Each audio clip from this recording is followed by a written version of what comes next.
said he was 67 when this happened. He'd been fishing out there since he was 5. He said this 40 to 50 foot long creature chased their boat for 1 to 2 miles. He said the neck was 2 feet thick and 8 to 9 feet long. It had 9-inch diameter eyes. He said they were 6 miles south of Cape Sable Island. He said, I don't want to see it again. That's what he told me. This thing washed up on the beach in Newfoundland. Sometimes big blobs wash up. Sometimes it is whale skin, actually. The whale dies, gets eaten, and the layer of blubber, washes up. Sometimes it's a basking shark. Parker Cove, this thing washed up in Parker Cove, Canada.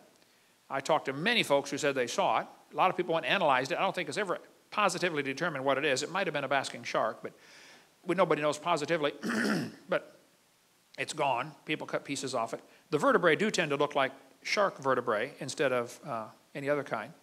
It's just interesting. Stuff like this washes up on the beach. But we sell a book called Monster Monster about North American lake monsters and sea serpents. A good book by Lauren Coleman, who is a cryptozoologist, but also an evolutionist, okay?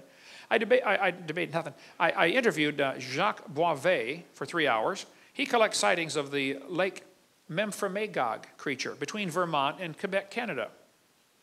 Hundreds of folks claim they've seen something in this lake up there in Lake Memphremagog. Creature's been seen in the Potomac River. There's a book about the great New England sea serpent. There's an island off Connecticut and Rhode Island called Block Island, where many folks claim they've seen creatures swimming around out there. They call it the Block Ness Monster. One washed up in 1996, another was something else washed up in 2004, never was identified that I know of. And I interview people all the time. Lake Erie's apparently got one. Erie's Bessie matches Nessie. They say it's 35 feet long, has a snake-like head.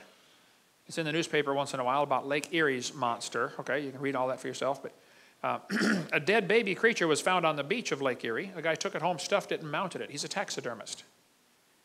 He said, you tell me what it is. I don't know. Dr. Ball bought it. It's in his museum in Texas. It's never been identified. They're not sure what. It may be a fake. Nobody knows, but very interesting little critter. I interviewed the sheriff who saw that one of the first guys to see the Scituate Harbor monster, 50 feet long when it washed up on the beach. Everybody started cutting pieces off. By the time they got the photo taken, it was pretty butchered up. Some people argued it's a basking shark. Others said it's a real sea serpent. The health department said, we don't care. It stinks. We're getting it out of here. And so they blew it up with dynamite. California, 1925, this critter washed up on the beach. That's the head. Here's the neck going down to the right. Just the neck was 20 feet long. Everybody that examined it said it was a plesiosaurus. 20-foot neck. One atheist wrote me a letter and said, Hovind, you're so stupid. He said, don't you know that was a whale? I said, now just exactly where is the neck on a whale?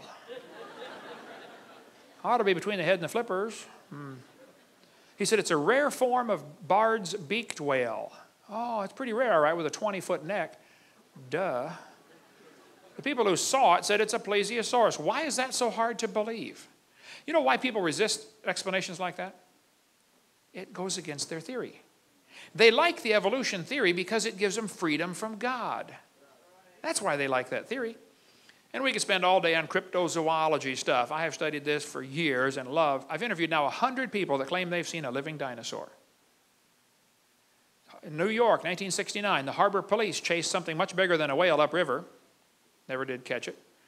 Could have been a zeuglodon or a basilosaurus, I don't know. But the White River monster in Newport, Arkansas has been reported many times. Up until 1973, it apparently disappeared. Not the White River monster now. She's a senator of New York, okay? The white water monster, okay? Arkansas Senate passed a resolution that said it's unlawful to molest, kill, or trample the White River monster. Off the coast of Jupiter, Florida, something's been seen similar to a dinosaur swimming in the ocean out there. You can read the articles for yourself. A lot of this stuff's on my website, Dr. Dino. You can read all about this. There's a lake between New York and Vermont called Lake Champlain, where many people claim they've seen the Lake Champlain monster. I interviewed Sandy that took this picture. I said, Sandy, do you think you saw a dinosaur? She said, no, I know I saw a dinosaur. She and her husband and 2 kids watched it for 10 minutes. 58 people on the Ethan Allen, which capsized earlier a couple months ago, some people think they all ran to one side to see something and flipped the boat over. I don't know, maybe it's just too many Twinkies, but the captain on board back in 1898 said, if you think what I saw was a fish, it weighed 3,000 to 5,000 pounds.